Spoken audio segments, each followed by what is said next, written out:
বিরতির পর স্বাগত।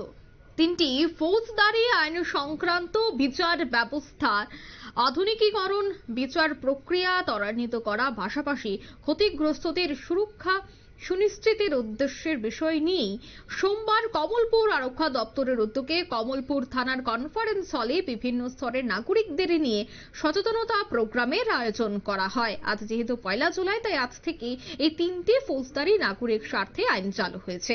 এদিন এই ফৌজদারি আইন সংক্রান্ত সচেতনতা নিয়ে নাগরিকদের উদ্দেশ্যে আলোচনা করেন কমলপুর মহকুমা পুলিশ আধিকারিক আয়ুষ শ্রীবাস্তব, কমলপুর থানার ওসি সঞ্জয় লস্কর সহ অন্যান্যরা।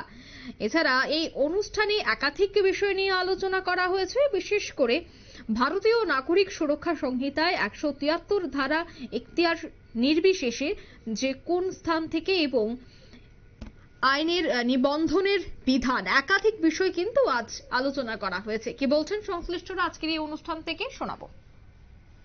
At the time of arrest এবং কোর্টে প্রডিউস করা পর্যন্ত আমরা হাত করি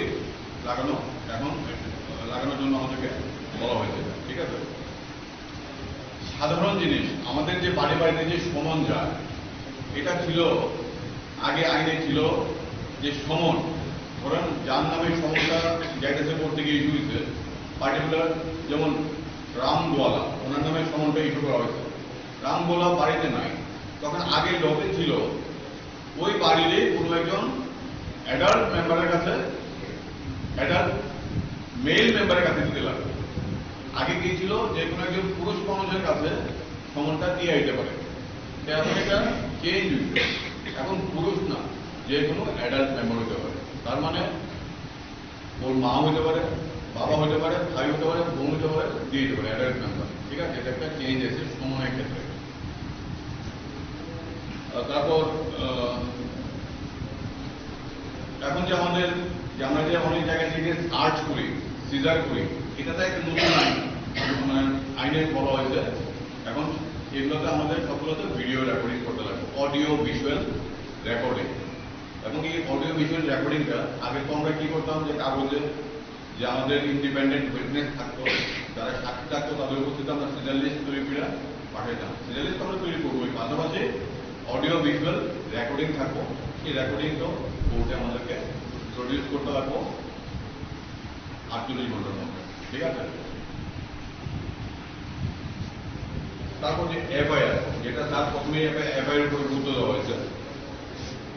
জিরো এফআইআর কথা স্যার বিস্তারিতভাবে কইছেন। জিরো এফআইআর কি জিনিস? নর্মালি এফআইআর আমরা কখন নেই? এফআইআর হলো নির্দিষ্ট যে থানার আন্ডারে একটা ঘটনা ঘটে, সেই থানার সেই মানে একটা কেস রুজু করা হয়। ঠিক আছে, এখন জিরো এফআইআর হইতেছে, সাপোজ ঘটনা এখানে হয়েছে, আমাদের এখানে একটা ঘটনা হয়েছে, কিন্তু যে মানে বাদী মনে করছে একটা কমপ্লেন, কিন্তু সেটা এখানে মুম্বাইয়ে হয়ে মুম্বাইয়ের কোনো একটা থানাতে একটা কমপ্লেনটা করতে পারে। ধরেন তার বৃদ্ধ মা এখানে বসবাস করতেছে, কিন্তু ছেলে। আরক্ষা দপ্তরের উদ্যোগে রাজ্যের সবকটি জেলায় আইনি সচেতনতা শিবিরের আয়োজন করা হয়েছে। ঠিক তেমনি আজকেও দেখা গেছে এই সচেতনতা শিবির নিয়ে নিচ্ছে ছোট্ট একটি বিজ্ঞাপন বিরতি। সঙ্গে থাকুন।